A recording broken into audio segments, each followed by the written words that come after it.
US fed மீட்டில் 25 பேசிக் point rate of interest வந்து cut ஆயிருக்கு, ஃபெட் ரேட் கட் ஆயிருக்கு. ஸோ இந்த பேஸ் பண்ணி ஃபண்டமெண்டலாக ஆல்ரெடி நம்மளுக்கு மூவ் ஆயிடுச்சு. எஃப்ஐஎஸோட ஹோல்டிங் வந்து நம்மளுக்கு இன்னைக்கு வந்து ஒரு 300 crores வந்து ஹோல்ட் ஆயிருக்கு. பட் நிஃப்டியோட ஆக்டிவிட்டி பார்த்தீங்கன்னா பாஸ்ட் ஒரு 2 வீக்ஸ், இந்த தேர்ட் வீக்காக நம்மளுக்கு நல்ல ஒரு 1000 பாயிண்ட்ஸ் வந்து க்ரோ ஆயிருக்கு. ஸோ ஃபண்டமெண்டலாக நம்மளுக்கு ஸ்ட்ராங்காக இருக்குது. நிஃப்டி வந்து இன்னும் ஒரு 1000 பாயிண்ட்ஸ் மூவ் ஆச்சு அப்படின்னா ஆல் டைம் ஹையை ரீச் பண்ணிடும். ஸோ அப்போ 25,420 இருக்குது. நம்ம எதிர்பார்த்த மாதிரி 25,350 வந்துருச்சு. 350 ஒன் ஆஃப் த ஒரு க்ரூஷியல் லெவல் சப்போர்ட் தான்.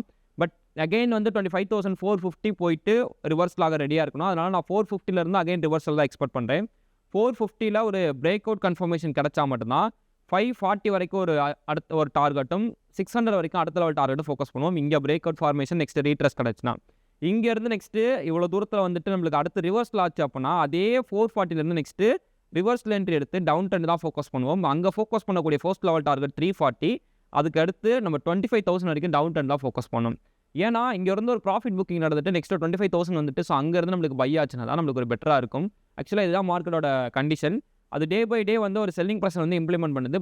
பையிங் ப்ரெஷர் வந்து ஈக்குவலாக இருக்கனால மார்க்கெட் வந்து நம்மளுக்கு அப் ட்ரெண்ட் பக்கமே ஃபுல்லாக போயிட்டுருக்கு. நம்ம ரிவர்ஸ்லேருந்து ரீட்ரஸ்ட் என்ட்ரி ஃபோக்கஸ் பண்ணுறதுனால நம்மளுக்கு மோஸ்ட் ஆஃப் த ஃபாஸ்ட் மூவ்மெண்ட்டோட என்ட்ரிஸ் எல்லாமே மிஸ் ஆகுது.